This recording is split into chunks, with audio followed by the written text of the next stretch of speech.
Backstabbed in a backwater dungeon, my trusted companions tried to kill me, but thanks to the gift of an unlimited gacha, I got level 9999 friends and am out for revenge on my former party members, and the world begins. It's actually pretty good. This fall in 2025.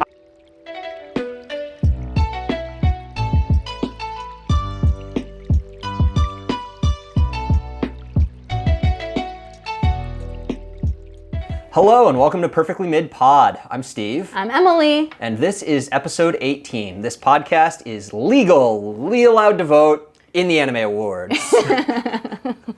Good thing we did the nominees last episode. Yeah, good thing I didn't vote, actually. Did you? I did not vote. Oh, well. I voted in other ones. This one I was like, we'll see what comes out of it. Well, we had to have an unbiased opinion, right? That's true. So. We voted in our awards, and that's really what matters. So if you want to see it's which weighted. one... Yeah, our choices are in our episode for picking all the best anime and categories in 2024, and Crunchyroll will decide what they will. And if they pick something we did, good choice. And if they didn't, it's a biased vote. That's how the internet talks. The vote was bought. Yeah, exactly. Bought by bots. There was a little bit of news that we had to talk about. One is for folks going to AX. We went last year, we're going again this year, and one of the things we had thoughts on was the way that their autograph system, calling it a system is a stretch. The autograph process. The autograph lines. Yeah, so they definitely took our feedback, so I know that they're watching. But basically, instead of standing in the line to get the print tickets in the morning, it's all going to be an online system through Epic Leap. So if you've gone to cons before, any of like the bigger ticket type of appearances, they usually are on Epic Leak, so like Critical Role and things of that nature. So sounds like everything's going to be through there. Which is what New York Comic Con does and Anime Expo. And it's a more fair system doing it that way. Yeah. I think last year AX, some people were lining up like 4 hours before they What started I'm letting most people excited in. about is not wasting the first 3 hours of every day at cons standing in the lines, in the sun, the shadeless line in the sun. And this fair skin does not fare very well. Yeah, we were all a little more lobstery afterwards, so I'm glad we don't have to do that. Yeah. I mean, cut to 3 months from now when we're complaining because we didn't get any autographs, but at least there's a system. Yeah.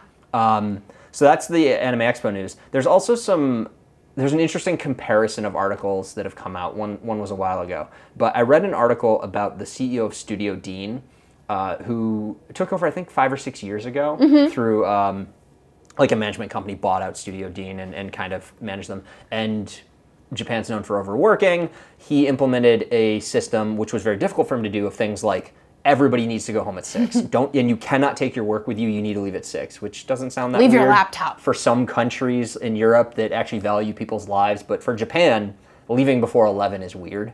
And he did an interview. He did a couple interviews, but he was talking about how it took years for this to pay off. He told the board and everything. He's like, we are probably going to lose money in the next couple years, and you all need to accept that because it's going to make us a better culture. And it started paying off the past couple years. Like, it took a while for people to get used to it and to adjust their workloads. But they've really started narrowing in and figuring out how that system works, and it's paying off for them. Well, I'm sure then you get like more people invested in not wanting to just literally phone it in and then go home. Yeah, like arguably the best studio to work for, which is widely understood in all of Japan, is Kyoto Animation, because they built that culture up, and it took them decades to be able to like make their own stuff and things, but now they're like a favorite place to work. But so, he started to try to make their Studio Dean a place more like that, which is nice. Awesome. On the other side, we have Toho. Oh, goodness. Which Toho is going on the opposite end of the spectrum, they're a production company. They don't really animate themselves. They have studios who animate shows for them, but they've said they wanted to double their output, I think by 2027. I thought I read 30 animes a year by 2032. Oh, okay, so there's a bit more time, luckily. That still seems hard. So they do 14 core per year now, and they want to bump it up to 30. And so slightly more than double. Yeah, and that doesn't mean a lot for them, but it means a lot for the studios that need to produce those anime. Well, what's crazy too is like I feel like we also have like an oversaturation in a sense of like what every season has currently. Like you said you're watching 20 this season. I'm starting 20 this season. I've already identified a couple. There's 1 or 2 I dropped, and a few others where I'm like, this needs to turn around by episode 4. I'm done. Yeah, but the fact that you have 20 on your list. I'm not watching all of them. There's a lot more this season. And like that's not everything. So Yeah. like there's got to be what, like 50 a season nowadays. Yeah, somewhere between, I'd say 40 is a fair number, but if you consider that's 40 a season, that means in 2032 Toho wants to be putting out basically an entire season's worth of anime. 1/4. Yeah, 1/4 of of all all the anime. anime. By then maybe it'll be 1/5 or 1/6, but still too much. So I'm not optimistic for that. Let's hope it's not like a My Happy Marriage situation where then the last 2 episodes get delayed a month. Yeah.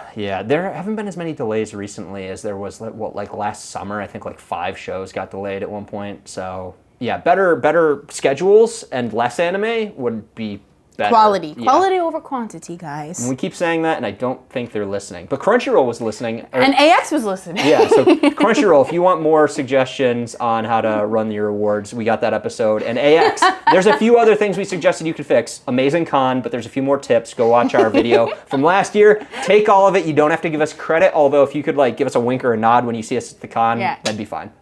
And you're welcome, because that was definitely us and nobody else. All right, so that's the news. Some of the news. Yeah, I think some other like hot tops are like Honey Lemon Soda's getting a season 2. Oh, yes. Yep. Anyway, I'm Falling in Love with You is getting a season 2. Spy Family season 3 is coming out this October. Yep. The Miku movie came out this week. Yeah, the Miku movie's passed at this point. Yeah. Yep, if you watched that. Yeah, April 17th it came out. So yeah, a lot of churning in the cogs. Are you in the excited wheel. for any of those season 2 announcements? Um, Or season 3? Like, I'll watch Spy Family. I I'll think watch this Spy arc Family. hits the bus arc. I'm not going to say more than that, but I've been waiting for the bus arc because it's a good arc. Yor gets to actually do something. Yeah, I mean, she was pretty badass on the boat. But she doesn't get as many of those. So, like, the bus is the next one. Yes, so I mean, I'm gonna watch Spy Family. Yes. So, I mean, and also they have to put out a Spy Family every year so that Anya could get the Must Be Protected award. Otherwise, they would skip the award. They're like, oh, for there's tariffs, we can't have the Anya award this year. All right. Well, that's stuff that's getting a season 2. Two of those, I guess, just wrapped up. So we haven't gotten a chance to like talk about what we watched in the winter 2025, because right? Carlo was here and he would have just been asking us what we're talking about. He's like, wait, there's the winter season. I want to give a mention to Solo Leveling, which I know you didn't watch. That's blasphemous. I gave it so much hypocrite. I gave it so much shit last episode, maybe the last 2 episodes, which is fair.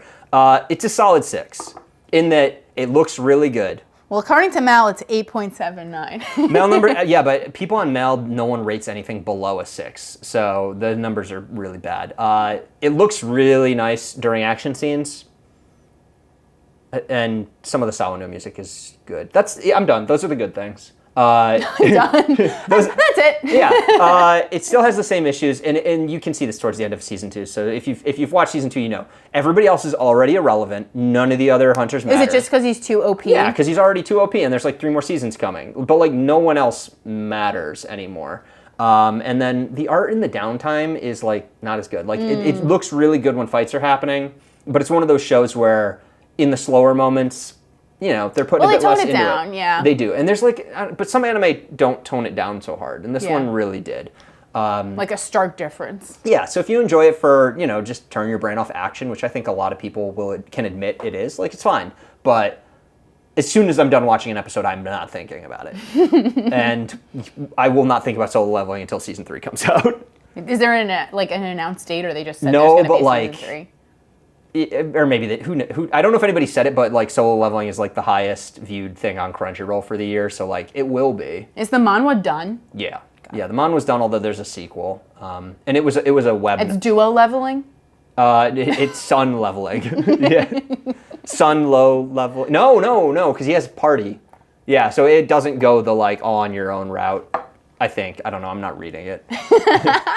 I've heard it's okay, but you can't trick me twice. Yeah. What made that series great, and everybody who read it will agree, is the artist was incredible for the manhwa. I feel like I heard like amazing art. I heard more about like the manhwa, people falling in love with the manhwa, yes, and like absolutely like their breath being taken away by the art. Yeah, because a lot of manhwa art all looks the same. It's a lot of bright flashes, and everybody's kind of using the same style. Is it full color? It is full color, and the system they use to churn it out is really unfortunate for the artist. So that's why a lot of it looks the same. But the guy who did it, like his art really stood out. And when the first few episodes of Solo Leveling came out, some of the fans were like, yeah, this looks good, but it's not mind-blowingly different the way the manhwa art was mind-blowingly different. Got so it turned, it got people into it, but it's hard when no one was saying the story was great. The selling point was the art. The anime selling point is the art. Got it. So, whatever. Season 3 will happen eventually. That'll be one of those that I feel like it's a rainy day when it's cold and I'll just like binge everything. Yeah, like kind of what I did with JJK. Like I kind of held off when it first came out, and then I watched JJK 0, then season 2. I did the same thing. Yeah. I did the same thing with season 2 because I was like, let it build up so I can. We watched it on the way to Japan. That's one way to do it. We watched season 2 on the way to Japan. And then you land and you're like, why is Shibuya standing? Yeah. I'm like, wait, Hachiko? Yeah, exactly. One other show we talked about this last. I just had to apologize to Solo Leveling fans a little bit. But something that's actually really good that you should watch and is worth an award is Zenshu. Oh, Zenshu. That's easily my favorite of the season. I think it's probably my favorite of this season as well. Yeah. So for those of you who don't know, have not watched Zenshu, I feel you're wrong. You're wrong. I feel like the poster is also kind of unassuming. It didn't. Like you wouldn't really know what it's about unless you like read the description. When episode 1 dropped, I think everybody was confused because they kind of kept it secret what it was going to be. Yeah, and it's an anime original by MAPPA, and it's about you have Hirose, she's an overworked mangaka, like we just working at MAPPA. Yeah, working at MAPPA. And all the fans were like, "This is going to get a delay by episode 2." Yeah, and I mean, not spoiler, but because if you read literally the like synopsis. Yeah. She eats some bad oysters or bad clams. We've all been there. Dies. We've all been there. And then gets reincarnated into her favorite movie when she was a young girl, and that got her into wanting to be an anime. Again, mangaka. we've all been there. So, and it's then just her like reconnecting with these characters, and like she has a special power, and it's like the story of like finding your passion again. Yeah, and we talked about it in a prior episode. There's a lot of nods to like very famous manga artist or anime artists and anime techniques and tropes. It does a really good job. And the risk with original anime is always, can they stick the landing? Wonder Egg Priority is a great example. Cloverworks did it right when they'd done like 1 or 2 good anime, and people were like, Cloverworks is amazing. And so they did this original called Wonder Egg Priority. Really cool, creative idea until around episode 8, and then it got massively delayed. And the episodes came out like 3 months later, and it was like weirdly spaced, and the story sucked. And probably just huge, like a huge upset. The momentum probably got lost. Honestly, even with momentum, because I waited and I watched all the episodes just to see, it was bad. Everybody agrees. Just even if they came out on time, they clearly didn't have it planned out well to end, or it just wasn't a good ending. And that happens a lot with originals now. Metallic Rouge I talked about last season. Bones 25th anniversary anime. Everyone's like, this looks so cool. They're doing like a sci-fi thing, and then like episode 8 or so, everyone's like, this doesn't seem like it's going anywhere good. Yeah. So it's always a risk. Zenshu nailed the landing. I can't remember if it was episode 8 or 9 in Zenshu. I think it's one of their strongest episodes. The hot spring one? Yeah, the one, yes. The hot spring episode. It's not that kind of a hot spring episode. Not the shoujo hot spring episode. Yeah. Oh, I was going to say, or shonen hot spring episode. Or Both are steamy. Yeah, for different reasons. Yes. But I think, episode 8 or 9 is probably it could be its own beautifully shot one shot. Yeah. But it's like, she has a magical girl transformation. Yep. The animation is awesome. It has like a lot of different characters that you can all attach to. 80s era fantasy characters where they kind of seem like they're one note and then they develop a bit more, which is cool. Yeah. Also, like, a lot of people are like, what is this referencing? I want to watch that 80s anime. It doesn't really exist. It's a vibe of 80s anime, but there's not really something that you can point to and be like, oh, this is kind of a similar story that it's pulling from. Yeah. But definitely go watch Zenshu. Yeah. This past I would agree. season. I think that's probably my favorite from last season. With close second being Okitsura. The Okinawa anime. I don't remember the exact title, but I have a crush on this girl in Okinawa. But I can't understand what she's saying. Okitsura fell in love with an Okinawan girl, but I just, and then just don't understand what she's saying. But not because of her, because of her friend. I mean, she's cute, and her friend together, like, there's...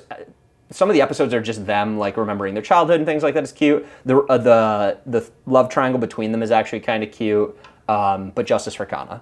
And also in Oshinoko, just because same name, Justice for Kana. But in Okitsura, Justice for Kana. It has multiple meanings. Yes, exactly. If there's a Kana in a series, she deserves justice and the boy, and don't bring up another example that ruins my theory. Always Justice for Kana. Yeah. And I mean, honestly, this was one of those where, like, I really truly understand why there can never be a dub of this. Oh, no. Because unlike, like, Hokkaido Girls Are Cute, where it's like they just made them Canadian. Yeah. Like, this, I feel like it wouldn't be the same. Like, a Southern accent is not the same as, like, an Okinawa accent. I will also say, like, I don't think the Canadian thing actually gets across how weird her speaking is, having read the manga. There's a lot of it. Like, it kind of... I didn't watch much of the Canadian, to be fair. But that's one of those things where, like, you're really losing something in translation in the same way that, like, if you were to try to take an anime and translate, like, Creole into... Like, I don't think you can do it. Yeah. I think you kind of just have to subtitle it and have the text on the screen that kind of explains the joke. Yeah, exactly. But if you're willing to put up with that, it's so good. And also the way they put the text on screen for you to understand. It's really well structured. It's easy. And honestly, this is like nerd alert, but again, we're on an anime podcast, so, you know. Yeah. But it's like you get a lot of the history of Okinawa, too. Yeah. And which I appreciate. Which is cool. I had been there maybe a month prior, and I really ended up falling in love with Okinawa by the third day. But there were things in the show where I watched it, I'm like, oh, I recognize that. And then other things they'd mentioned, like, I knew I wanted to go back anyways, but now I really want to go back and explore more. Yeah. So, perfect. A lot of anime are advertisements for tourism, and this is easily one of the best. Well, this and Yuru camping. You have to do it before the tourist tax goes into effect next year. Yeah, that's true. Okay, so there were those two. The other one I really, really liked, and I talked about this before, so I just put it out there again. 100 Girlfriends, Season 2 is excellent. I'm sure it'll take a while to get a Season 3, but it's the rare harem anime where I think girls could also enjoy it because it's actually, especially not the boy, really not that horny, and the boy has a ton of personality. He's not a wet blanket character. A lot of them, it's like, he's got black hair, no personality, so you can self-insert. I can't self-insert as Rentaro. I could never be Rentaro. And in fact, no male could ever be Rentaro. So, I just needed to acknowledge again, best boy of the season was Rentaro. Best boy. Honey Lemon Soda. Yeah, so you and I made it to different levels of that anime. Yes, well, because I'm a completionist, I can never, unless something is like horrible, I will not drop it. And also Honey Lemon Soda was one of those where I started reading the manga, candidly, then I was like, this was really boring, so I stopped. Okay, I was expecting you to say something else. No, and I really was hoping the anime was going to help me give it another chance. Yeah. It didn't. Does the story, do you feel like the anime enhanced the story? I do feel like, obviously the anime gets further. I made it to episode 3 or 4. Yeah, I would say probably me reading, I think I got up to volume 3. And I don't know, the anime season definitely got further than volume 3 of the manga, I think. And, because this was a while ago. But it's just, I don't know, it's the classic, really outgoing, pseudo-delinquent boy with really mousy girl with low self-esteem. Yeah, he's good-looking, kind, but doesn't show He's damaged it. goods, but like he uses that to like lift up others. Heart of gold. Yeah, and exactly. She's been bullied her whole shy. life, and she needs like to build up the self-esteem. So it's like finding, herself. Yeah. But by literally every episode, she's crying. Yeah. And it was just a little. She doesn't accomplish much herself, and I didn't feel like there was enough of a character of her for me to care about. I was like, the boy's the interesting part. The boy's the interesting part, and also like the other girl. Yes.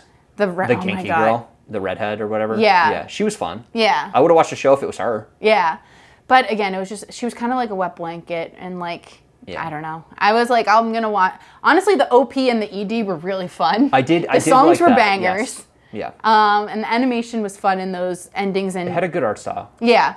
But I was just, the story, it was just a little one note for me. And I was like, okay, this is like where I'm starting to feel that the oversaturation of slice of life high school romance. I'm like, all right, I want something a little It didn't feel different. like it had enough to differentiate it Exactly. at all. And I think also then it also airing the same season as Anyway I'm Falling in Love with You. Not the same exact thing, but the same like high school romance. I didn't even check that one out. And so what is it? So it's takes place during COVID. Okay. And basically it's this one girl, she has these 4 childhood guy friends. Okay. And spoiler alert, they all like fall in love with her with the exception of like one of the guys who's in love with one of the other guys. Oh, okay.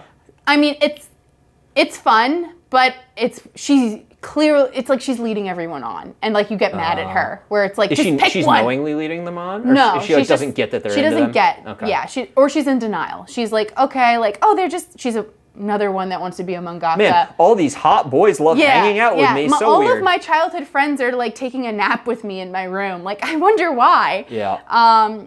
So, you know, and then there's like one clear male lead, Kizuki. Okay. And he's always seen as like the like forgetful, clumsy, like little runt of the litter, but then he goes on the swim team and he's like a hottie with a body. Yeah. And then you have like the Sheen, who's like the really smart, he's like class president. Glasses? No, but then there is a glasses guy, Okay. and he wants to be a chef. Okay. And then his older brother becomes the student teacher, and that was the girl's first crush. Oh, great. So, and yay, age gaps. Yeah. And luckily, nothing really, that's squashed relatively quickly. But she then, like, there's like flashbacks and flash forwards because it happens during COVID, and then it like flash forwards, and she does become a manga editor. Oh, and then it's her like looking back. So she's got like actual dreams she's pursuing versus shy girl in Harem and Soda who just wants to talk to people. And then it's like it flashes back, and then at the end of the episode, it's like they're in present day, they're all older. Okay. And you see her like interacting with each of them. Like, you don't really know why, because like Glasses guy is at her apartment, and you're like, are they together? Yep. And then like Sheen guy is a doctor, and he's like comes and brings her flowers but doesn't give it to her. Like, is he still trying to pursue her? It's the ending of all those where there were love interests where like, well, they're still going to kind of show up at the end, so you can fan canon your head into ignoring the panel that shows the actual couple and just imagine that like she's cheating on the side with the guy you like or what. I don't know how you do it. So I'm Team Sheen, which is like contrarian because everyone... You like the class president? Yeah. Okay.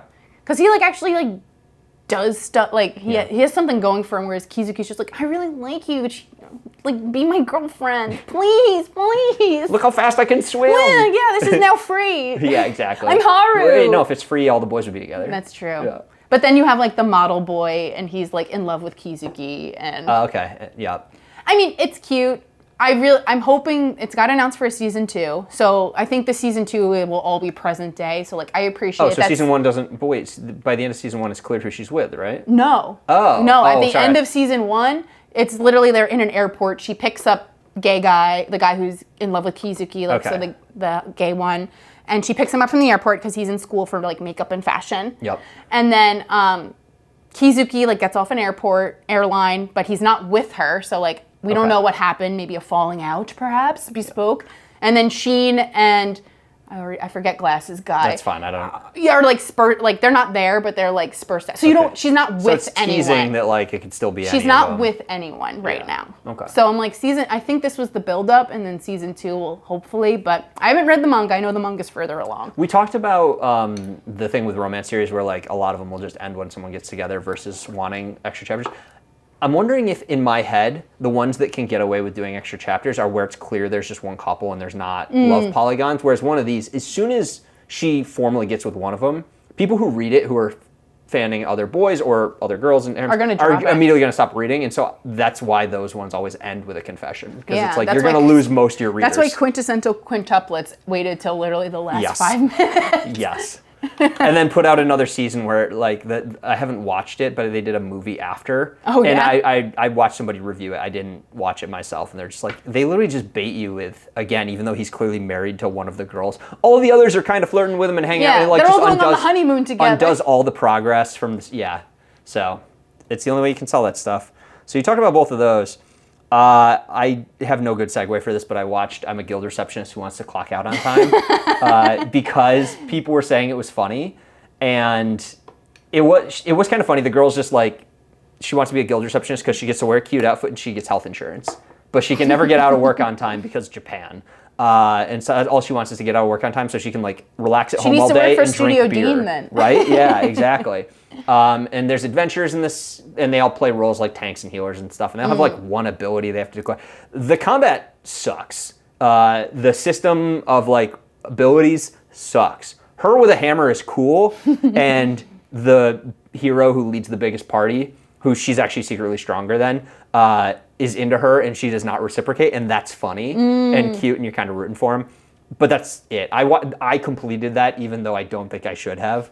And if it gets it's so hard because once you get to like episode 8 and it's like a 12-seat episoder, you're like, well, that's literally what I did. I turned it on and I worked out. I've wasted 2.5-3 hours of my life. Yeah. Like, what's another hour? I watched episodes 10, 11, and 12 while like stretching and doing exercises in my room. Because I'm like, even though I'm trying, like, it's actually better Japanese listening practice because I don't need to see what's going on screen. Because it'd be like a whole episode of them like with like this god enemy across from them, and most of it they're talking and the god enemy's not swinging at them somehow, you know, where like any thought or logic applied makes the whole episode fall apart. Yeah, exactly. So it was an entertaining premise. It couldn't carry a season. I wouldn't be surprised if it gets a season 2 anyways. That was one of those that I saw it and I was like, oh, it's another like party tank type. Yeah. And the other two members didn't even really like do much. Like the healer, literally all she does is heal. So like, girl's too powerful. She doesn't need to heal anything. Yeah. And there's a guy who does magic and he never successfully beats anything with his magic the whole time because he's not strong enough. So it's like, what is this That's show? a training arc if I ever heard one. Yeah, it's solo leveling but with a guild receptionist. The other one that was a bit of a letdown. Did you watch any of Sakamoto Days? Yes. Okay. I watched like, I think up to episode 3, 2 or 3. But yeah, it was like one of those where it sounds silly, but it wasn't enticing for me enough to, you know, switch from Crunchyroll app on the TV to Netflix app. That was way too much effort for me. That's a bad statement if you're like, I don't want to click this button. Yeah, it's I'm not like, enticing I don't want to enough. have to log into another streaming service that I pay too much for. Okay, I got up to episode 4 because that's when a character named Boiled shows up, who's a fan favorite. I read the manga. Manga's amazing. Cannot recommend it highly enough. One of probably my 3 or 4 favorite running in Shonen Jump. The anime did not properly capture the uniqueness of the combat. Because one of the things that makes it stand out is its paneling. Easy, lazy example, but think John Wick. Yeah, style, I was gonna say. But like with anime action, so like he'll like be on top of a car and he'll like fire a bullet at an opposing enemy, but like instead of at them, he'll like hit the wheel of the car he's riding on. The wheel will ricochet off the wall to bounce up and hit him in the back of the head type stuff. Got it. So and then the like comedy's really ingenuity. Good. Yeah, and the anime doesn't properly capture it as well. The studio did an okay job, but there's like some combat scenes where instead of like they're punching each other or something, but it's just you just see them flying across the screen with no like action happening, and you know. I'm gonna watch the dub because I watched a video of the dub actors, and I'm probably gonna power through to see if it improves in the season. Matt Mercer, but voice of Levi. Yeah, and he voices X? No, he voices Nagumo, who's like the goofy character who can like shapeshift in a second, change his faces.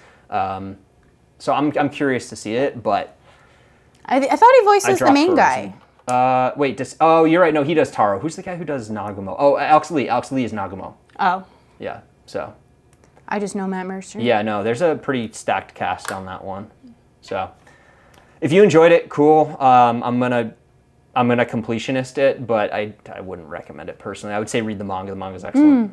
I mean, that being said, another Netflix, My Happy Marriage. Yeah, I still haven't watched the last couple episodes. Well, because it was delayed, like literally at 2. I wish I could claim that. I've just been lazy. But. Yeah, but this was another one where I was like, I enjoyed season 1, and then season 2 happened, and I was like, Mio, girl, you gotta like... With the mother. Yeah, you gotta step up. Come on, girl, you're very powerful. You have dream sight. Like... Use it. Yeah. Yeah, no, she will not stand up for herself. I think, honestly, now that I'm thinking back at it, it's like the same issues I had with Uka from Honey Lemon Soda I had with Mio. It's just like... Girl, you stand up for yourself. Like, you got this. I think the difference is because we'd had season 1 to get attached. I've been more forgiving of season 2, but I suffer watched through the mother-in-law arc. And then it is apparently in the light novel, I think, they do a better job of the mother-in-law kind of sort of apologizing a little bit, but also apparently the bullying is so much worse. The anime, she's just kind of like, yeah, okay, you can come back to the house. I'm like, you tortured this woman. Like, that is not okay. Yeah, Mia's way too forgiving. And also, it was like, that one, the manga just takes so long to get published in English. Does it? Like, it's one of those, like, every 6 months. And I'm like, it's really hard for me to stay invested because the story is quite slow. Yeah. That I'm like, okay, and I'm not invested enough to want to buy the light novels like I am. I want to buy the light novels for Apothecary Diaries. Yep. But I'm like, it just was like the culmination of like the manga taking too long, not willing to read the light novel, and then season 2 dragging, and then the delays on the last 2 episodes. And then I was just like, girl. How far have you gotten in it? Because I got past the mother-in-law and met the other... In the manga? In the anime. Oh, yeah. Yeah. I mean, basically, the part that I'm up to is where, spoiler, they capture Lord Kudo and then they escape with him. Oh, okay. Like they rescued him. Okay, I think you're further than I am. I literally just have the last 2 episodes left. I just literally just have 11 and 12. I liked the other woman officer they introduced. She was cool. The combat parts are so. Yeah. Like, where the guy corners them and they're all just standing there. Enough. They really don't use it. Yeah. It's like Kudo and like 3 other people get magic and everyone else is holding a sword. And it's like, well, that's not going to work. Yeah. They were fighting Lord Aizen. He can like cast illusions. So I'm like, okay, this is... But if anything, like literally it's part of Mio's clan. Like she has the best combat abilities against him. But and she just doesn't use them. Cowers. At least through episode 10. She just cowers. She's like playing a role and she doesn't move forward enough. I love the art. The characters are interesting. it's disappointing that she doesn't. She's too soft spoken. And I mean, I think Carlo has critiqued this in the past. He can't get, and what is the name for it when it's like they keep saying Lord Kudo? It's like you said, it's like it's a term, like during that time period. Kudo. Oh, when she calls him Dana-sama? Yeah. It's like a formal term for your husband. Yeah. So but he calls her Mio. She calls him Dana-sama, and he has to call her Mio. And every time she's like, oh, Dana-sama, and I just keep hearing it. I'm like, I understand culturally this made sense, but I twitch a little bit. Literally, I'm like, we don't do this Carlo, anymore. I think, irks whenever they hear Lord Kudo, and he's like, ugh. It's so good. I'm finishing it. It's just... Yeah, I'm going to watch the last 2 episodes. Mio's the weakest part of it in that she never seems to, like, grow forward. Especially because she literally has Lord Kudo's sister. Yes, her sister's great. I wish the sister was in every episode. Yeah. Also, I wish the sister wasn't his sister and was the one marrying Lord Kudo because it'd just be more entertaining. Yeah.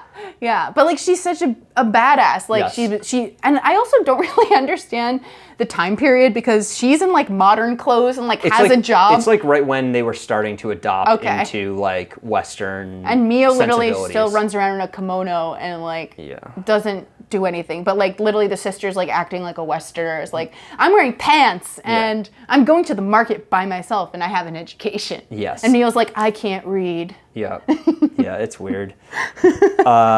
Let's talk about girls who actually do step forward and know what they want. The Yamagami sisters. Oh, yes. So that spanned... That was a 24 episode. I think it was 24, maybe even 26. I think it was 24. Okay. But that was through fall and winter, right? It was like core 1, core 2. Yeah, I ran it back to back. Which I enjoyed it. I will say it was very much like this for me. Mm-hmm. Like I was really intrigued. Then I was kind of like, okay, this is too harem-y. And then they introduced the supernatural stuff, and I was really intrigued again. And then they introduced the childhood friend thing, and that was way the childhood friend who you just know is a loser. Yeah, like, well, I'm like, can we just like get her out of the way? Like, why are we doing this? Like, no need to introduce a fourth. Yep. And then the ending was good again because it introduced like the sensei like being all knowing, and I'm like, ooh, and I want to know more. Which sensei? His sensei or the one who trained the girls? The one who trained the girls. Yeah. And I'm like, oh, okay, now I want to watch. But it was very much like I was so close to dropping it. And certain arcs are better than others too. I read the manga, I really enjoy it. I also don't care about the childhood friend. I don't care about the doctor. If you're reading the manga, the doctor they introduce also, like, don't add more people to this. Don't add more people. And she's like, this is not 100 girlfriends. Right, exactly. And they're not all, like, 100 girlfriends, all the girls are strong contenders. And, like, this is very much, like, the childhood friend is not, the doctor is not. She's just amusing. But I still enjoy it, even though I'm like, this is one where I'm just hoping it ends with, like, a supernatural harem justification, whether it's, like, they're all in different worlds. They're on different timelines, but then, in each one, they'd probably be sad that, like, their sister, I don't know how they're going to do it. I feel like because they just introduced, again, spoilers, but because they just introduced the whole, like, to move from timeline, you have to sever ties. Yeah. I feel like that, at the point where I'm at, not reading the manga, maybe that's not the direction they can go if they've already, way that they can, like, he can find a way to mend. Yeah, or maybe he finds a way where, like, he actually can just move between them kind of thing. Although you'd think in other timelines there'd just be other hymns. I don't know, whatever. The other good thing... He trains the other hymns. Yeah. He's like, yo, you're with Yaoi, you're with Yuna, and you're with... I forgot the little sister's name, but it doesn't matter because it'll be in the future and she won't be a little sister anymore. Yeah. Japan, come on. The other thing I really like about it is all their friends. Like, all the girls' friends are funny. They're not annoying when they come in. You're like, yes, it's like the bubbly-haired girl whose family makes dango. Well, and, literally it's Yai's writer friend. Yeah, exactly. I'm like, the more of them that show up, the better. Yeah.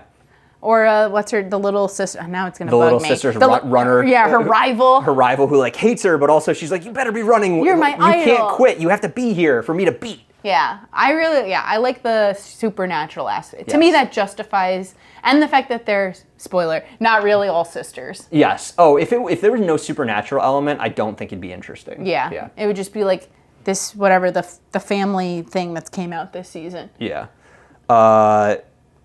There's another harem one, which was not as good, that I also read the manga for, but I hate read it. Medaka Kuroiwa is impervious to my charms. This was one I dropped. I know I said I'm a completionist. when it came, I think before it came out, I told you, by the way, like, this is going to come out. And it might appear interesting because the girl looks cute. It sucks horribly, and all the girls are terrible, and the boy is worse. I think I watched episode 1. I'm glad you dropped it. Yay! And then I was like, non-completionist. I was like, there's only like 5 on my dropped list. It's like, it's domestic girlfriend. Oh, you gotta finish that. That was one of those where I know how it ends, and I'm like, I'm not willing to go on this roller coaster ride. It never got a season 2. Bukagiri, and then like this one. Yeah. I was like, I don't need to watch this one. It started so strong because the manga art is great and unique, and the main girl, she's like I super hate popular. his hair. Oh yeah, he's It's too spiky. He's the most boring, like, insert self-male character, but she is like super popular at school. All the boys like her, but she's like acting up the kawaii girl thing to, like, because she just wants to be popular. Wants attention. Yep. This boy transfers in who is a monk in training, which he says a lot, even though you never see him do anything monk-like. Literally ever. You never see his father ever show up or talk to him. His father, who is married, but he's like, I'm a monk in training. I cannot pursue romance or marriage or whatever. Your dad had you and is a monk. So, like, and also that's not a thing in Japan that you can't be married as a monk. So who knows where this is coming from. He also Whereas Amagami sisters, they're like, please marry my daughter. Yeah, exactly. We need a male to inherit this shrine. Marry one of them. Yeah, and then, like, so spoilers because you shouldn't watch it. He never tells her he's a monk in training. I think up to, like, I don't know what chapter we're on now. Like, we're in the hundreds. I still don't think they know about the monk in training stuff. There's another girl in school who's like a sporty girl on the basketball team who gets into him because he's so cute and nice, because he, like, I don't know, compliments her shooting basketball or something. It takes nothing for these girls to be into basketball. Yeah, like, it's so dumb. The girl's childhood friend shows up, and they're from, like, a small town, so she, like, makes her accent come out, and her friend's like, I'm gonna root for you. Her friend's like, I'm gonna root for you, but then he, like, listens to a band she likes, and he's like, oh, this music's pretty good. And she's like, I've never been more in love or turned on by a man in my life. I'm not joking. It's like that level. And like, so oh my God, you picked up my notebook. I ran into you with toast in my mouth. Yeah. I love you. At one point they go to a concert, and he stands next to her and seems to be enjoying it. And she's like, being with a boy I love is so much fun. He's like kind of into the music. So they're like fighting for the boy, but they're best friends. And then another girl, it sucks. It sucks so badly. I'm just reading the manga because I want to see how they wrap it up, but every chapter is this a hate read? It's a hate read. It's such good art. Nobody talks about anything. So which one's the sport girl? Her? That's the sport girl, and that's her best friend, who transfers in, of course. Yeah. Well, it has a 659 on Mal. It's getting a season 2. Why? We need to punish bad series so that good series can be made. I know Toho's going to add 12 just more. Like, we need Toho's like, we'll make more good stuff, but all the bad will continue. Yeah. So I was disappointed by that one. Well, speaking of best friends fighting each other, there's the girl I'm getting married to, the girl I hate in my class. I actually liked this one. You did? Yeah. Also, it's just like, we talked about it in another episode. It's the storyline is, guy and girl arch nemesis in school because they're like number 1, number 2. Yep. Their grandparents because there's were nothing more love. attractive to, like, Japanese kids than, like, good grades. Yeah, exactly. That's the real. They love each other. So, the grandparents were in love. They broke up, and then they're like, you know what? We wish we got together when we were in high school. So we're gonna force our grandchildren to live together and get married. So of Toxic course, grandparents. they hate each other. They move in together. It's like, oh my God, I hate you so much. You're so annoying. But we have to share a bed because grandma and grandpa said it. Oh, jeez. I didn't realize it was that egregious. Yeah, it's literally like you're forced to sleep in the same bed. Here's some matching pajamas. Get making grandkids, which will definitely disrupt your plan to go to college. And basically they withhold, like, they're like, well, you can't inherit my business unless you marry this girl. And the grandma's like, you can't I won't pay for your college education to become a doctor unless you marry this boy. And that's how they like force them to get married. Fucked up. I mean, come on, let's read between the lines here, people. They've obviously fallen in love. Right, of course. I'm just like the grandparents. And then you find out that like up. they've met before. The grandparents or the kids? The kids. Oh, okay. So it's very much a quintessential quintuplets moment where he's trying to remember who he fell in love with. It can't just be, you fall in love as teens. It's like, no, you refine your first love from childhood. You've been fated partners the entire time. Yeah. So since you were 5, who you end up together has been determined. And then, so like this really straight-laced, really studious girl has like a gyaru friend. Yep. Who's like also secretly smart, but like wants to go to school for psychology. Okay. So her whole way to popularity is like manipulation. And, all right, she sounds interesting. Yeah, and so basically people start speculating like, oh my god, the number 1 and number 2 boy and girl are in love and living together. So then Gyaru friend comes and is like, well, I'll pretend to be his wife instead or his girlfriend instead. Okay. But she actually secretly likes him and da-da-da. And then fights ensue, but then the best friends are like, I love you so much, best friends. Let's not let a boy get in or let's fight to the death for this boy. But wait, those are very different. They are fighting for it. They're fighting for it, but it's like one of those that's give it your all, gambate. Oh, okay, yeah. Like, let the best woman win. Oh, so it's the same as Kuroyu Amanaka, except not at all. But that one, you enjoyed that one was enjoyable because it was just like, it's very clear that, I don't know, it's where it's going. Yeah. You have trigger warning, there's definitely like the lolicon Oni-chan younger sister. Who was like always sitting in his lap at school for some reason. So like that's a thing you can do in Japanese schools. So like if you can get past that. I like how you waited until you like really built up to be like, by the way, there's this one thing. Yeah. Well, and then also the girl's there's these two girl's younger sister also like comes in and is like trying to seduce him as well. It's if you can get past the little sister, it's only like a couple episodes. Okay. And like it's very clear that like then they all become friends and blah blah blah. But it's like it's very clearly there's a front runner. Okay. They're going to end up together. I mean, the light novel just ended, so. Okay. I want to move on to our next topic soon, but I will just mention the Red Ranger isekai. I thought it was going to be really bad. It was actually super entertaining. Had me laughing a lot. There's definitely some like ecchi style art to it. Where like, why is the girl wearing a top where like most of her breasts are out in like a pretty reserved crude culture? way. You know, but you know, he's like, it's literally making fun of like, hey, every time he transforms and there's an explosion behind him, it's a real explosion, and everyone's like, why do you keep blowing things up? And like, he summons his Megazord in like a cave, and it's like the Megazord can't move because why would you summon a giant robot in a small confined space? It's really funny. I enjoyed it. I finished season 1, and if they do a season 2, I'd watch it. What if they start doing one for every ranger? They won't. I know enough about the story that they won't. The others are still in like the main timeline. But if they did, I wouldn't watch it. The other Rangers are mildly interesting, but it's him with the group that he parties up with this new world that makes it interesting. He makes his new, they're not Rangers, but like they're his party of 5. He's like proteges. Yeah. So that was good. And then I think you also had Escaping Princess Lessons.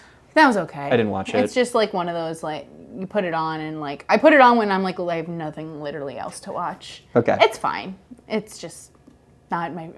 It's what I would take it or leave it. Yeah. Okay. We're kind of scraping the bottom, so let's get a little bit more excited because it's a new anime season. We're spring 2025. A couple of weeks into it. Yeah. So what are you enjoying? Maybe we'll start with enjoying before we talk about things we're already dropping.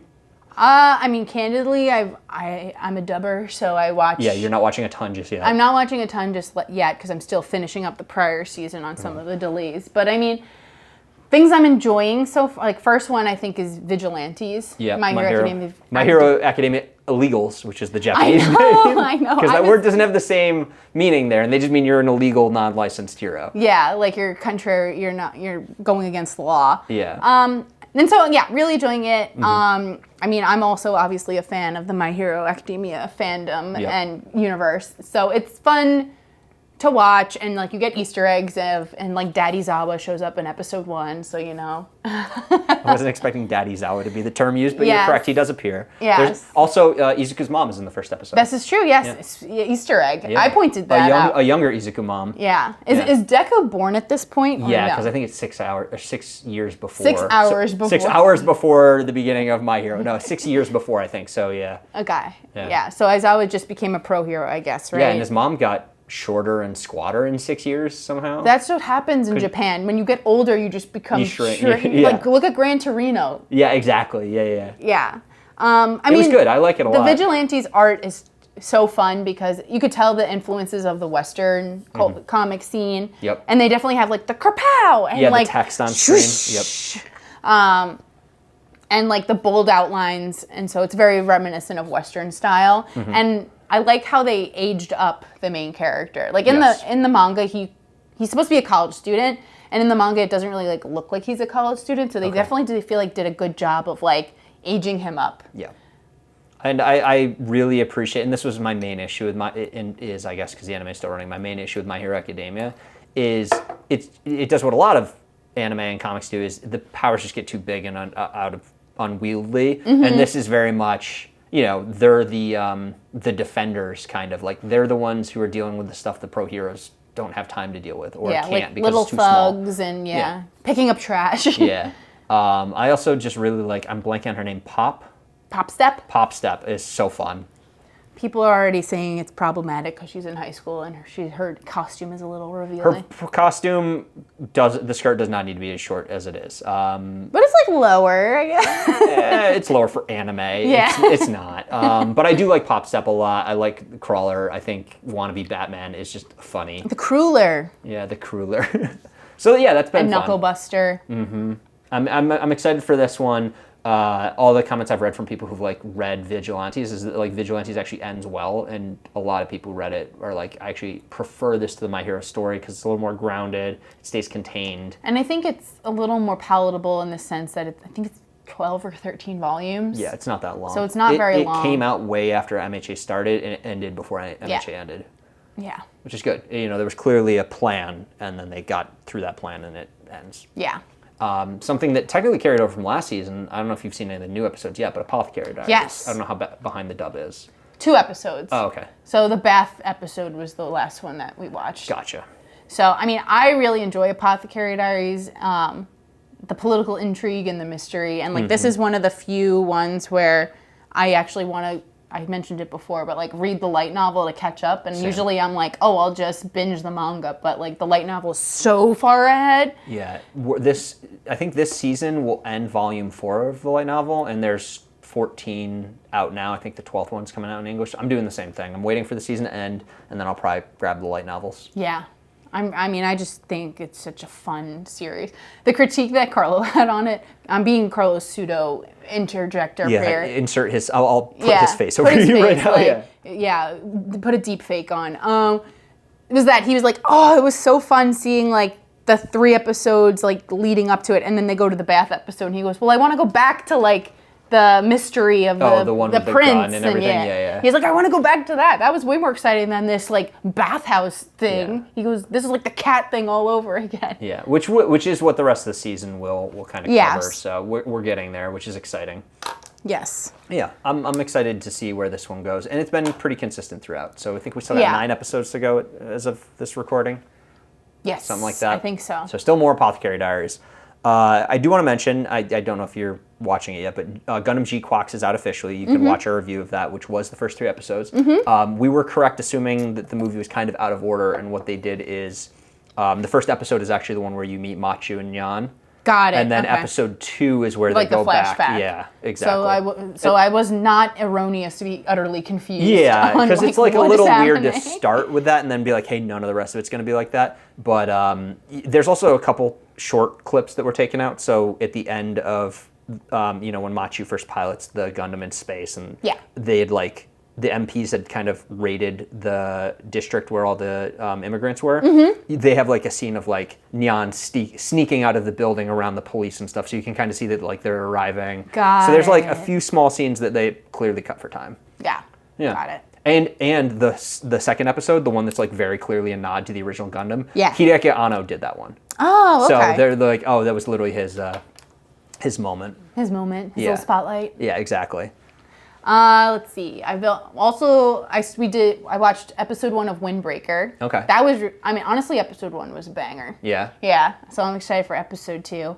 They jump right into the fight. Is it like there's a new school on the other side of town? It's kind of a continuation of how season 1 ended, but it's it's like they finished a fight with one rival gang, and so now they're fighting the next. They don't go to gang. school. There's no classes. There's no teachers. No. They literally That's go to true. school There in like a weren't warehouse. teachers there. Yeah. They just go to school in like an abandoned warehouse with Yeah. these upperclassmen. They have the veneer of a school that they go to, but there's no teachers I think it's and just there's no a lunch. gang It's just house. a hangout. Yeah, exactly.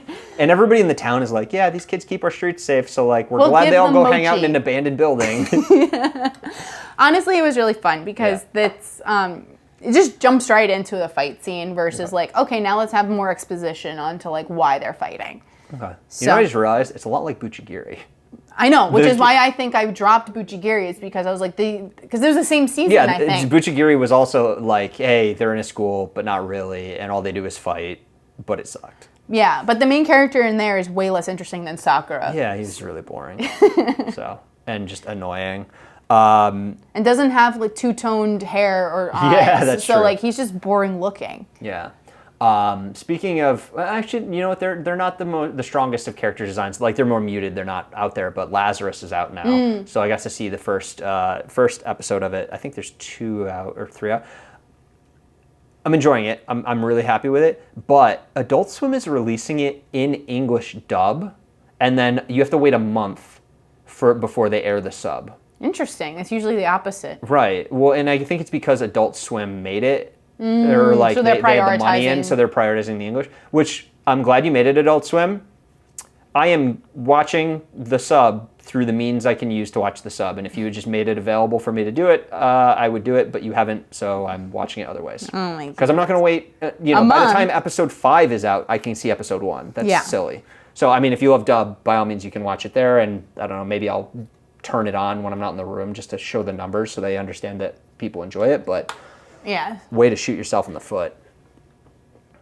they're trying to appeal to a different audience, I guess. I guess, but it's just you're just ignoring. I don't know about half, but like you're ignoring one side of your audience who wants to consume it a different way. I was gonna say you're probably ignoring the group of people that's like our. That's how they consume the medium. Yeah. Right? And, like that's a sole way that they like to consume the medium. And to be fair, I would say most people who are watching this are probably watching because they're big fans of Cowboy Bebop and Trigun and things like that. And that's people our age who, a lot of them, whether they watch dub then, have then gone, a lot of them just go on to be like, hey, you know what, I've converted over to subs. So I would argue it's probably a bigger percentage of the potential viewers want to watch it subbed. I will also say the dub's not. It's okay. The dub is okay. It's not the best dub. It's a bunch of names you don't know, and I'm like, I don't know how Adult Swim got some of these people. They're fine, but I tried watching the first episode, and I made it halfway through, and I was like, I'm just going to switch over. It's okay. You really couldn't handle it. Yeah. I haven't really watched anything. I mean, I watched Kowloon episode Generic 1. romance, yep. And then it announced that it was getting a dub, so I stopped. So you stopped. I'm on episode 2. I think 3 are out right now. Yes. Yeah. You As of the filming you of this enjoyed the episode. first I did. episode? Yeah. Okay. Yeah. It was not what I mean, I knew nothing about the series. So like, again, the mystery and like the genesis of the world is intriguing. It's very reminiscent of like what late 1990, early 2000s anime, where it's like the art style, there's like a robot-y big bad Yep. that you're trying Some to... kind of weird sci-fi thing you don't know what it is exactly. Yeah, Yep. exactly. And But it's interesting. Yeah, and the only concern I have is it's still running, the manga, and I think there's like 12 volumes or 13 volumes. It does seem like it's working towards an end, but we don't know when it's ending. The anime is going to be one complete 13-episode series. And Oh, that's really? it. Yeah, so they're basically, episode 2 is all of volume 2 in one episode. And like, I'll be curious to hear what you think of episode 2 and 3 when you watch it. But like me having watched it, like they introduce a new character, and then like over that volume they kind of become friends, but they just kind of like meet and then they're just friends because they just needed to move things forward. Do you feel like it was rushed? Episode 2 was rushed? It felt rushed to me having read it, but I also have the knowledge of like what it should have been. So it's not like horribly egregious. I'm just like, they just kind of started telling each other secrets really fast for people who literally met a moment ago. And they're like, well, here's everything that I've ever done in my entire life. What's happening? Well, like the thing that happens at the end of episode 1 where she's like, oh, this might be happening to me. She meets this girl and then she's immediately like, so yeah, this is happening to me. And like, I haven't had anybody to tell. I'm like, you just met this woman. Yeah, wouldn't you want to like vet them and first? then the next thing they're going to the spa together. I'm like, wow, I wish Really I made friends like trustworthy. this. Yeah, exactly. Meanwhile, So recommend it, but I don't know. I'm nervous about, and also the ending. I don't know if it'll be original, but like nobody who reads it knows what the ending is yet. So I'm nervous about the ending. I'm gonna watch it. Is anyone involved in the manga involved in the show? I would imagine the mangaka is, but I don't know how much exactly. I haven't really read much about how they're approaching it. I don't even know if they've said, because I don't think they want to say like, oh, this is the ending I had planned for the manga, because the manga's not done. Game of Thrones. Yeah. Or Soul Eater. Yeah. Speaking of which, Yep. So Fire Force Season 3 is out. And I haven't watched it yet, but I've seen like the OP or the ending, and they have, you know, the Soul Eater sun in there. Yep. Or the moon, Soul Eater moon in there. So rumors out there that after the end of this season, which is the final season of Fire Force, they'll announce then the remake of Soul Eater, which I think everyone who's ever watched that is eagerly awaiting for that announcement. It does seem like probably the most popular one that hasn't had a remake yet, that like didn't end and people are like, hey, can we get a finish? Because when that was running, it was an anime only ending. Yep. Because I think it was similar, like it wasn't caught, it was too fast and it wasn't caught up. Yep. So we'll see, hopefully, fingers crossed. So you haven't watched Witch Watch yet? I have not. Okay. I've not I'm excited. I'm excited for Majo Emily to finally watch Witch Watch. Yes.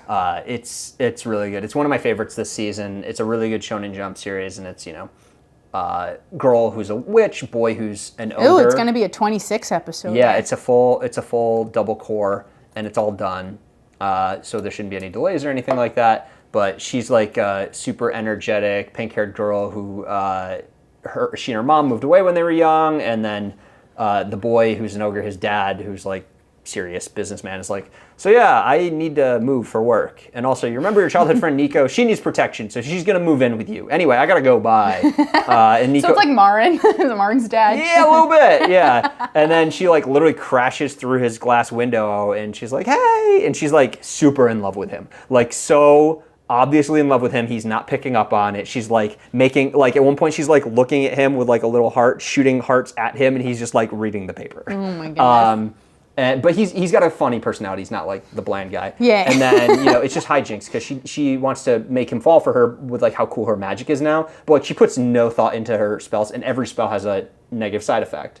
So like she has a spell that's like super light, which makes things super not heavy. But when cast on people, it also makes their personality super light. So it like it has like an adverse reaction. Like, yeah, and she never thinks about what those are. So like it's just constantly that stuff happening. And all her classmates are goofy, and then there will be other familiars who pop in. So I'm excited to see how far they get in 26 episodes. Yeah. Also, so many references to other shows. There's like a couple Fruits Baskets references. There's like 5 Hunter x Hunter references in the first 3 episodes. JJK, Dragon Ball. It's in Shonen Jump, so they can get away with a lot of that. Yeah. I'm just laughing at it. It's like, due to Morihito's father leaving for a business trip. Yeah. Nico needs to move in with him. Yeah. Yeah, she does like a thing where she's like, she wants to try on clothes, and she wants to get his opinion on like how clothes look on her. So she does this spell. It's like copy an outfit out of a magazine and put it on you. But like it's out of a magazine, so it's only one side. So she steps out and she's like, how do I look? And he's like, fine. And then she goes, oh wait, I don't have a back to this outfit. Now what do I do? Like just silly stuff. It's funny. It's good humor. When is Witch Hat Atelier supposed to come out? Just because I feel like there's a lot of witch shows. I think that's summer. This summer? No, you know what? I haven't seen that. It might be fall. It's coming out this year, but I can't remember which season. I feel totally different vibe, though. No, yeah. I was just saying because I feel like there's a lot of witch shows coming out, which I'm not mad about. I think there's been a move towards more fantasy stuff, too, and I think that's helped. Yeah. There was another show about a young girl. I was not expecting to enjoy this, but if you are familiar with the book Anne of Green Gables, which I was not, Japan has been obsessed with it since, I think, the 50s. For whatever reason, they got really into Anne of Green Gables, I think after World War II. They made an anime. It's super popular there. Like, it was super popular there 5 years ago, even though the anime was from, like, the 60s. They're finally making a new one. It's out, and it's incredible, and I'm super into the life of this young orphan girl living in, like, Prince Edward Island in, I think, like, the early 1900s. What's it called? It's called Anne Shirley, A-N-N-E, Shirley, because Anne of Green Gables was the name of the prior one, but her name is Anne Shirley, so that's what they named it. God. And, like, the first one is her getting adopted, hopefully, and this girl, her thing is, like, it reminds me of childhood, because she's just got a crazy overactive imagination. Like, she's being taken to the new house on, like, a carriage with her adoptive not father, but like the guy and the woman who are adopting her. And there are these cherry trees, and they're blowing white petals, and she's like, oh, that was the most beautiful thing I've ever seen. What is that? And he goes, no, we just call it the Avenue. And she's like, no, the Avenue in no way is an appropriate name for this. I will call it like the path of white wonder or something. And she's just like, at one point she has to like apologize to someone. And she's like, I can't do that. I can't even imagine myself doing that. So how could I? I can't picture it. Do they speak in like this very high? No, she just has like a super active imagination. It? Yeah, it's so much fun, and the art's really pretty. So I'm really excited for this one, and I think Japan is already very into it because it's been decades since that last got touched. Yeah, I feel like there's a lot of degens this season. There are a couple. I do know one. Please put this on Takamine-san. Yeah, I was just looking at I wasn't planning on talking about it, but I do read the manga, although at this point I read it because I'm just like, what the heck is this? It's so absurd. So the artist, I don't know if they write doujin. I'm pretty sure they do. I mean, by the look at this poster where there's just panties. Yeah, the art's not nearly as good in the anime. Like, he's a very good artist. It's very degenerate. Actually, it's not. He's a good artist, not a very good artist.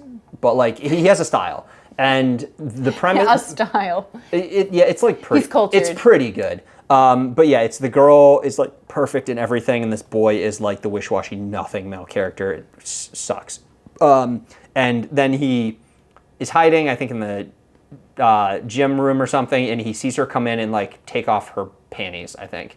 And then basically what it does is she has this ability, which has like a JoJo stand kind of name. I don't remember what it's called, but it's something like to the effect. I don't think they're gonna have the Eternal Virgin Road. Oh, they do, yeah. So she takes off her panties, and then like this like rainbow butterfly like slowly flaps its wings, and they have like this animation for when she does it. But it allows her to go back in time. So then she uses it to fix things, so that she always gets a perfect score in class. And every time she does anything in like a sport, it's like super incredible and stuff. But when she does it, if she takes off her bra or her panties, that item is destroyed. So undergarment. Undergarment. It has to be undergarments, of course. Eternal Virgin Road. Yeah. The undergarment disappears. So she has to carry around a bag full of undergarments. So because this boy caught her, she's like, she literally threatens to turn him into the police. Like she like pulls him down. Tom. She pulls him down on top of her, screams out, and then they're about to arrest him, which is like so fucked up. But then she's like, if you agree to become my closet, I won't do that. And he like has to carry around underwear and bra, and like anytime she takes her stuff off, he has to put it on. Spoiler, because this is degen, you shouldn't read it. They met as children. He saved a cat out of a tree. She's been in love with him. But she's so insanely beyond tsundere that it sucks to read because she's constantly putting him down and belittling him and then getting mad that he won't fall in love with her and confess to her. And it's like, you treat him like crap. Yeah. So I read it because I'm like, how bad is the next chapter going to be? Oh my God. Can't recommend it, but if you're looking for something etchy. Yeah, what was this other one? It's a Makina-san's a love bot. I don't even know what that is. Makina Agatsuma, the school idol, moves into the home of Ita Akutsu, an introverted mechanical otaku. Not watching that stuff. Oh, there is another one. And then Ita, who has secretly harbored feelings for her, thinks he's hit the jackpot, but turns out she's a robot made for sexual purposes. Okay, I am not watching that one. Ita's a virgin. Spoiler, duh. That's not me winking. I'm not watching that one. I don't even know what that is. Oh my God. A romantic comedy with a slightly risque mechanical revelation. Slightly? With hilarity ensues as they try to keep the secret under wraps. So the line between porn and not porn in anime has really been blurring recently. No, I don't even think it's... It's like 2 years ago, was it Interspecies Reviewer came out? Yeah, it says there doesn't seem to be any streams available in your region. So sorry guys, you have to find Makina-san's a love bot. So what's crazy is that the Takamine one, I just watched the first episode because I wanted to see how the animation was. I dropped it immediately. It's bad. It's on Crunchyroll. It's on Crunchy, right? So Crunchyroll's had some of those other shows like Interspecies Review and stuff like that, but they do the heavily censored one. Yeah. This is the uncensored version. And not that like they show her without pants, but like they'll show her topless, which is weird. Like Crunchyroll, I assumed would have not put that stuff on there, but nope. This one does. So. I mean, I think they have it for High School DxD, right? I don't know. I still haven't watched that one. Oh. It's one of those things where I'm like, I should just get around to it. It's such a meme. It's such a meme. And yeah. Another girl one, though, that's kind of goofy and love triangle-y is kind of boy-girl relationship survive. Yes. Have you watched any of this? I watched episode 1 and 2. Okay. I'm up to episode 3. How do you feel about it? I mean, I liked it, but then you said that I'm still watching it. After episode 2, I will not like it. No, not like it, but guy who makes it's jewelry. Yeah. And his childhood friend who really enjoys watching how focused he gets making jewelry. I guess likes watching a guy's passionate about something. Yeah. And then girl shows up who it turns out was his childhood crush or whatever. Yeah, and I feel like I haven't really gotten into like the new girl. Episode 2, I think, just tells you that they knew each other's kids and they both actually remember it. Yeah, Like it gets resolved quick. Yeah. But then blue-haired girl, he and the blue-haired girl have an agreement that when they're 30, if they're not married by 30, then they get married to each other or right. something. But Himari, the girl, constantly like teases him. And at one point, she's like, "We should kiss," and then as he's about to do it, she like pulls away, and then that happens again later. And then she's like, "Why won't he?" Like she starts to realize she has feelings. Why doesn't he like confess or kiss? It's because you belittle him when he does it. So she's kind of really annoying in the 3rd episode. I'm going to keep watching and hope it turns around, but I am currently not rooting for her. I'm rooting for the black hair girl. Do you read any of it or no? No, I've never read it. I assume there's a source, but I haven't. This sounds like a light novel. It sounds like a light novel that runs for 10 volumes and nothing happens. Yeah. But I mean, they did, like episode 2, they resolved the childhood mystery, or childhood friend mystery immediately instead of them constantly wondering, like, was it you or not? So I feel like the fact that you've given that tidbit of information, like I can now, like reframing it in my mind, it feels like I want to keep this boy to myself trope, where then the second he starts spreading his wings and having the confidence to speak to other people and is not less like an introverted neat. Yeah. Like then she's like, fine, whatever, goodbye. Ugh. Yeah, but in episode 2, she's like, I want to support Enomoto, the black-haired girl. Like, I want to support her in her pursuit. And she's like, I'll support you as you pursue love if you find someone else. Meanwhile, she's like intentionally not dating anyone because she's trying to stay single to 30 instead of being like, hey, why don't we move this deadline up 14 years and why just don't we get just together? Date? Yeah, exactly. There's also To Be Hero X. Which I have not watched is this one. simuldubbing. Yes. And this is from, if you like Link Click, this is from the creator of Link Click. And you can tell. It's a world where heroes exist and they get their power from like trust of the citizens. And there's like, of course, a ranking system, and you start to learn that there's like marketing teams behind it, and some of it is like generated for appearance's sake for the civilians. But like it's like carefully curated. Parts of it, yeah, exactly. But this is like, if you think, Arcane, for example, was absolutely gorgeous for like its art style, and Into the Spider-Verse was very gorgeous for its art style, and that one ventured a little bit into other styles. To Be Hero X has like 6 styles, and it's doing them all very, very well. It's beautiful every single second, and I'd been hearing for a while that there are some Chinese donghua, which is their animation, coming out there like look good. They're just not getting attention in the West. This one, Crunchyroll put on their platform, and when you watch it, the default language is Japanese. Oh. So they're like, a bunch of people watching this probably don't realize this is a Chinese animation. Yeah, because Link Click's default is right. either Mandarin or Cantonese, whatever it is. Yeah, this is the first one I've seen where they're trying to make it appear as if a bunch of people probably think it's an anime by like the being Japanese animation standard. And I've already seen a couple people being like, yo, this is going to be anime of the season, anime of the year. And I'm like, it's going to be really interesting at the end of the year to see what this is allowed to compete in. Yeah. Because it'll probably be like an Arcane or like a Cyberpunk where... Yeah, well, Cyberpunk at least was made in Japan, but yes, there were issues because they're like, well, some Western people worked on it. Yeah. But, if you open it up to... And this is incredible. It's absolutely, if you're just looking at like things in the animation category, I could see this being an Anime of the Year contender.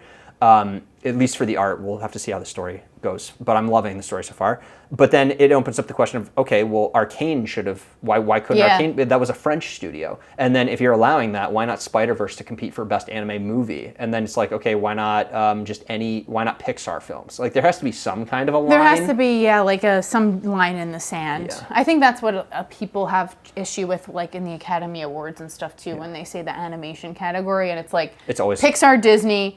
One Japanese film. We'll let Shinkai or Miyazaki in, but that's it. Yeah, exactly. And what Shinkai's movie I think is coming out next year probably. I think so, yeah. So like potentially, at least with this current timeline. Yeah. Yeah. So it's going to be really weird because do I agree this is one of the best shows on an anime platform for the season? Yes, but I do understand the argument of keeping those categories to Japanese-made anime just to pigeonhole it, because then the next pigeonhole is only if it was animated in an Asian country, and then the next is you have to just let anything open. That's animation. Yeah. And I don't want to watch the Crunchyroll Anime Awards give an award to Pixar. That's not what it's for. Yeah, like so, Inside Out 12. I don't want to be the one to decide that. I don't look forward to the debate we're going to have at the end of the year. But regardless of how you classify awards, you should be watching To Be Hero X. It's definitely going to be one of the best shows Add it this to season. the watch list. I would say right now it's up there. Well, that's tough actually because I'm loving G-Quox, I'm loving Lazarus, I'm loving Apothecary Diaries, I'm loving Vigilantes, and To Be Hero X I would say is my 5th of like the top things where like I know what day it comes out on because it's Saturday because I like watched it as soon as it came out. Yeah. I feel like, so we talked, I'm already now looking at summer 2025 just to see like the rest of the stuff. Summer's an insanely packed season. Yeah, of sequels. I'm just like My Dress Up Darling, Yep. Dan, Yep. Kaiju, But Call yes. of the Night. Call of the Night, yes. I'm gonna get you guys to watch A new that Bunny one. Girl Senpai. Yes, Bunny Girl Senpai. We're gonna get Fragrant Flower. Oh yeah, yep. Sakamoto 2 Part 2. Mm-hmm. Summer Hikaru Died, which I'm excited for. Another Rent a Girlfriend, Steve's favorite.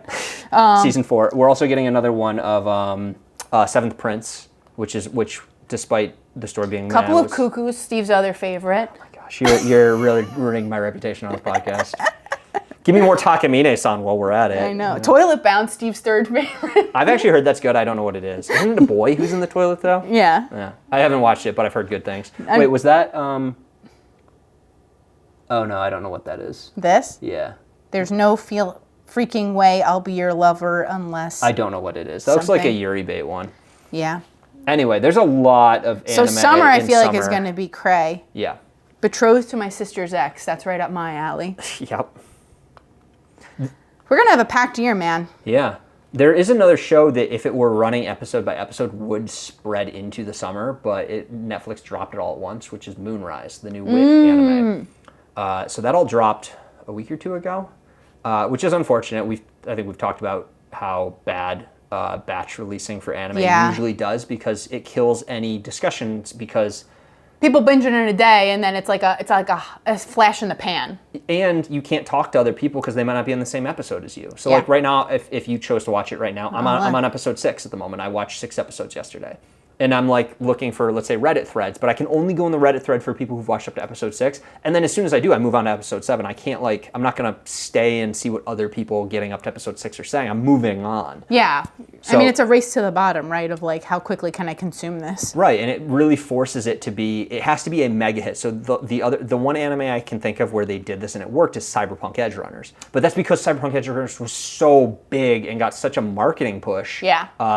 And because it was Trigger, that everyone's like, well, I'm going to watch it. But like Moonrise, they didn't market it well. Yeah. I don't think they market it at all. And it's much more. Yeah, that's what all the Reddit episodes. That's what all the Reddit posts are saying, that there's like there was no advertisements for it. I only found out about it shortly after, and I'm like, I found out about it because of a con. And it sucks too because... And it's wit. It should be massively marketed. I was going to say, the fact that it's, I guess because they dropped it all at once, it's not technically part of a season. No. So like it's not on, I mean, I can't find it. It's listed on AniList, which I use more now, under this season, but yeah, it says, when it says like new episode coming in 6 days, it's just like, it's out, it's all there, go watch it. And 18 episodes is a lot to...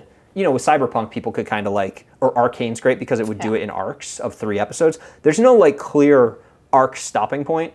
So I don't think it's going to do them any favors. I have, being up to episode 6, I looked at comments before I started to see what people were saying. And they're like, man, I was really excited for this, but maybe this is why Netflix dumped it all at once. But I wasn't reading why. So the first few episodes, it's very pretty. It's wit.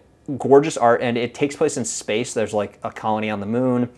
Earth has basically turned over all governing to a super AI. And in the first episode, they're like, everything's been so great since we made this AI. I'm like, if this is praising AI, I'm going to hate this show. But it does seem like they're like, nope, they're idiots for trusting it. Like an I Am Legend situation? Maybe, yeah. But, you've got the cocky boy who, he's the adopted son of the woman who runs the organization that set up they use space elevators to get to the moon. So there's 40 of them on the Earth, and when it aligns with the moon, they can shoot up and go to the colony, whatever. The moon people seem to be getting taken advantage of by Earth for resources or something.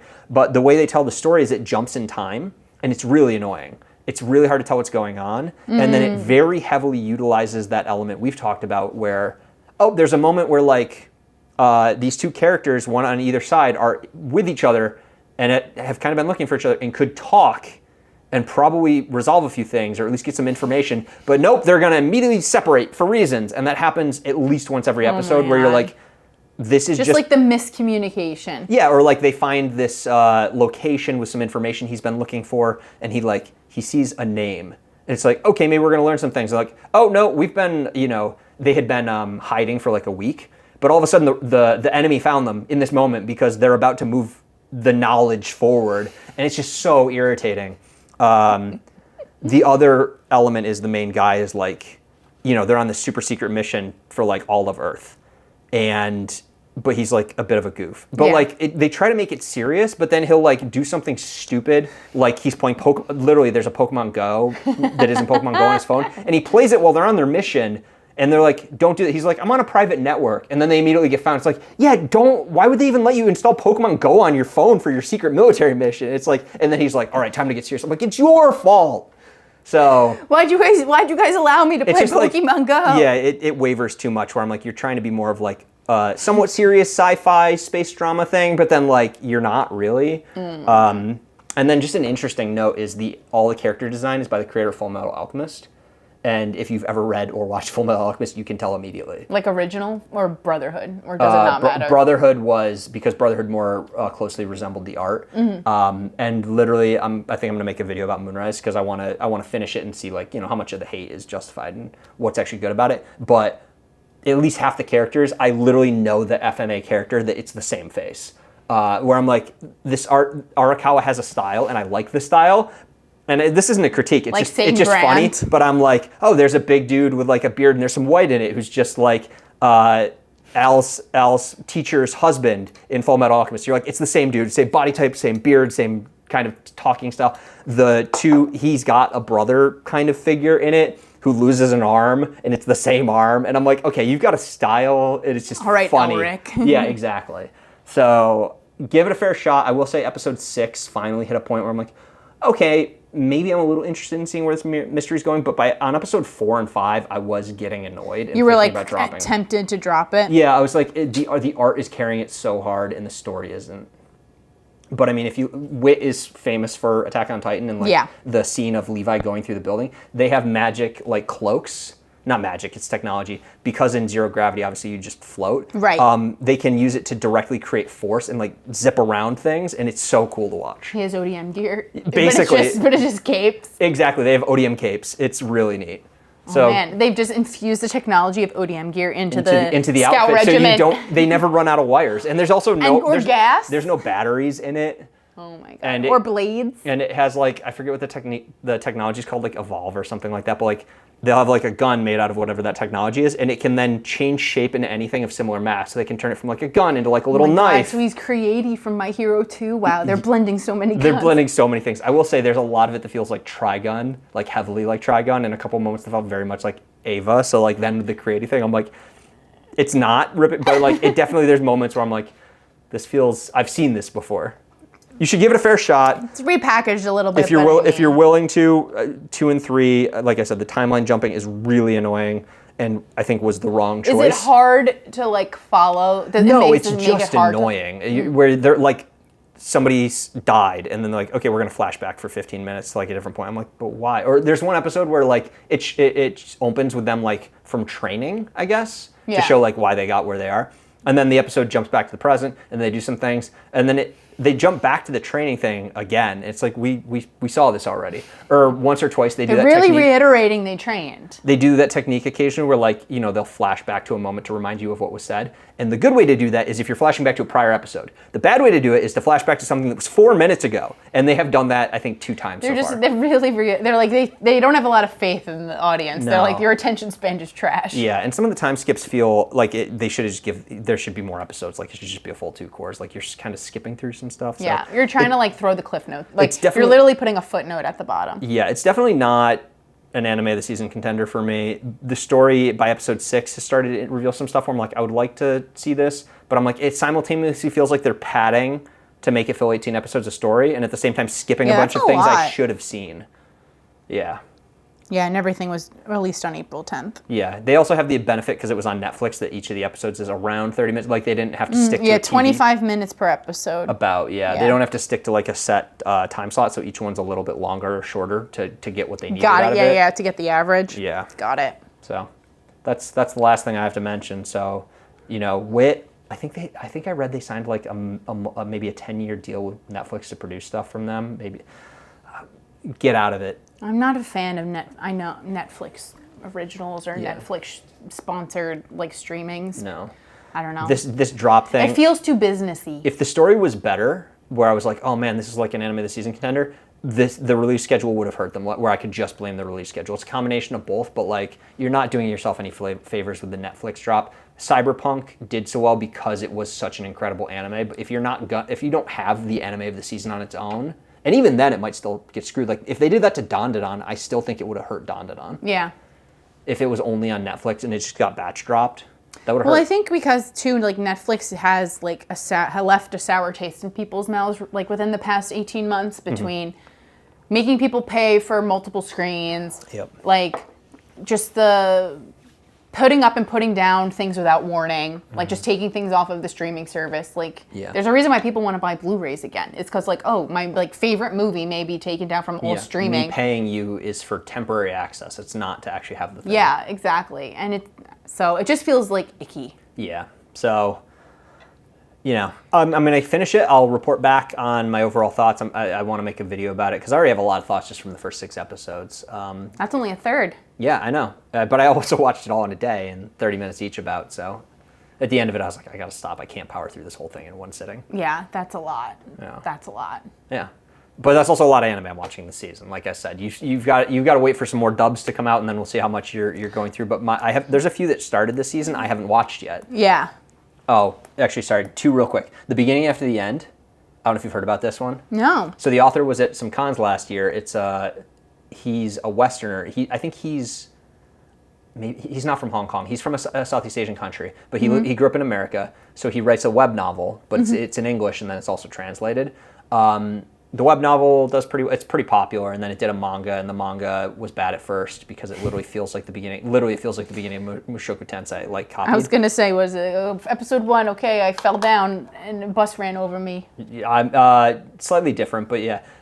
Similar idea. Motorcycle ran over me. So the manga wasn't popular at first, and then it started picking up, and people got into it. This anime is by, I think, ACAT is the studio. Yeah, Studio ACAT. It's easily the worst anime of the season. It is when people say. I thought this was going. No. It's really unfortunate. So, you know how Blue Lock got referred to as Slide Lock? Yeah. This is just slides. There's almost zero animation. I watched the entire first episode to see if people were kidding. It's not. It's images, and then this one's going to pan left, this one's going to pan down, this one's going to pan right. The opening is in heavy colors, so like there will be characters on screen, but it's like this one's deep red, so you're like, I don't know what they look like, and the next one will be a deep blue. I'm like, I don't know what they look like either. It's terrible. Aww. It's really, really bad, and the author has come out publicly to speak about it. Because he had to, because of the fan backlash. They like had an online petition with like tens of thousands of signatures to like just end the anime and like come back with Actually, a new one. I think I did see like some weird petition, and I was like, I have no idea what this is for. I feel bad for the author, and I feel bad for the animators in the sense that like I don't think they intentionally aimed to make something bad. I just don't think they're capable of really making an anime. But he had to be like, look, he told the whole story about like, the manga was bad at first, but we found a way around it. The downside is with the manga, I work directly with the artist. With the story, I own it. He's like, with this, I give him a script, but like, I'm hands off. But like, give it time. Hopefully people are finding the anime and like through it the story. It's atrocious. It is. I'm not exaggerating. The worst quality anime I have watched in years. Jesus. Yeah, it's absurdly bad. At its own award in its own right. Yeah. Well, on that note. Yeah, on that note. No, I'll end on a better note than that. I'm not sure how I'm going to finish it, but from Old Country Bumpkin to Master Swordsman. You will not like it. But it's Probably mildly not. interesting. It's guy in the wilderness, small town, runs a training dojo, and it's the character who doesn't realize how strong he is. The reason I will not like it is because then literally right next to it, Sword of the Demon Hunter. I'm like, there's a lot of swords happening. Like This one's not as bad. It's more like technical sword work. But basically, he ran a dojo that his dad used to run for like 20 years or so. Trained up a bunch of people. They've all gone on to be like incredible fighters. And then like one of them becomes the commander of like the guard in the main city, and she's like, well, I learned everything from my master. I want him to come train. And he's like, oh, I'm not that good. But every episode is him being like, I'm not that strong, and then like decimating people and being like overly I got humble. everybody in one swing. Yeah, exactly. And all the students are like young girls who are like, only one of them's really into him. The rest are just like, you taught me so much, blah blah blah. They more like admiration. But the first episode was really entertaining. Third episode a little bit less so. I'm gonna keep watching it though, because it's like, he's not annoying. He's not hitting on his students. He's not a creep yet. Only one of them seems to really be into him, and the rest are just kind of like playing around. But it's that fantasy world where like all the men are wearing full armor, and like the girl is wearing like a skirt and high boots. And Areola armor. Yeah, exactly. Yeah. So I'm gonna stop. There's a lot of anime I've checked out this season. I'm like really exploring a lot, which has been fun. Yeah, just dabbling. Yeah. Dabble. Yeah. There's plenty to watch. Just don't watch the beginning after the end. I'm so sorry to the author. But yeah, but the must-watch of the season is the whatever. Please put them on. Please put them on, Takamine-san. Yeah. So you haven't watched a lot, but between what you're watching and what you were looking forward to, I guess, is Apothecary Diaries probably your favorite? Or so far, yeah. Into? Yeah, I would say so. And then Windbreaker Boys is number 2. I mean, honestly, probably like Vigilantes. Yeah. And then, I mean, Windbreaker is just fun. Yeah. Windbreaker, I'll get around to it. I'm sure I'll feel different once I watch like Witch Watch or something like that. Yeah, but I mean, Witch Watch doesn't have as many pretty boys in it. It has a couple pretty boys, but they're not pretty the way that Windbreaker Boys are pretty. I do. That's actually maybe that's what we end on. To Be Hero X, I'll be curious to hear your thoughts on it. But like, we've talked before about some anime where it's like yaoi bait or yuri bait and nothing actually happens. While I was watching To Be Hero X, this popped into my head again because it's like link click. Yeah.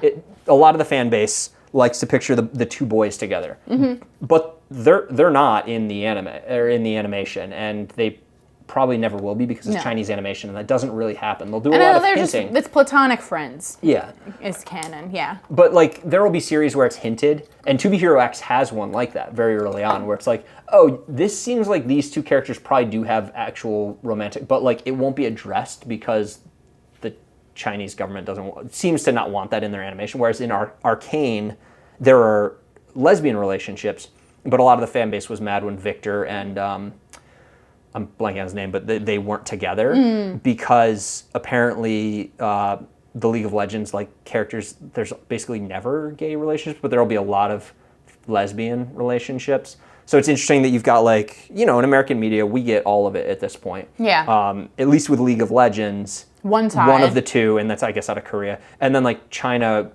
we're not. They'll totally hint at it because they know it'll sell stuff. But there's a girl hero in To Be Hero X. It's in her little PV that they put out, where like her and her best friend, they're like so clearly. They're really close. They're so clearly lesbian, but they won't be. And it's really disappointing. Maybe one day. Yeah. So that's why Dojin exists. The Dojin industry will be popping. Oh yeah, there's gonna be so much Dojin for or To the Be Hero X. fanfic. Yeah, exactly. So I'll be interested to see what your favorite couple of it is in this one. All right. I mean, there's so many when you options. pulled it up, it was like literally this is like Gojo. So. Oh, nice. Yeah, he's got that kind of energy to him. But he's not the main guy. So there's actually the top hero is called X, and he's the dude with the slick back white hair and the sunglasses, and he like snaps his fingers and shit. So he's Gojo. He's Gojo. He's straight up Gojo. And I didn't realize. Copy paste. I didn't realize it until you said it. I'll throw up an image, but this guy is just. Gojo with more I'm a baller and I know it energy. And I don't see how that's possible. Gojo's occasionally like goofy. This guy doesn't seem to be goofy. This guy's just straight up like I am the best. I am me. Yeah, exactly. Oh my God. So we're just gonna get constant like Gojo. It's not like he's the first, but that is the template that everybody will always refer to now. Is this is the Gojo of this season. This is the hot guy with white hair, blue eyes, and sunglasses. And his name is X. Yeah. So on that note, enjoy X. So yeah, this has been Perfectly Mid. You can find our socials at TikTok and the other one, Instagram, at Perfectly Mid. You're hopefully watching this on YouTube at Perfectly Mid Pod, and we put it out on Spotify and Apple Music if you prefer to not see what we look like and just listen to the audio while you're going to work or at the gym.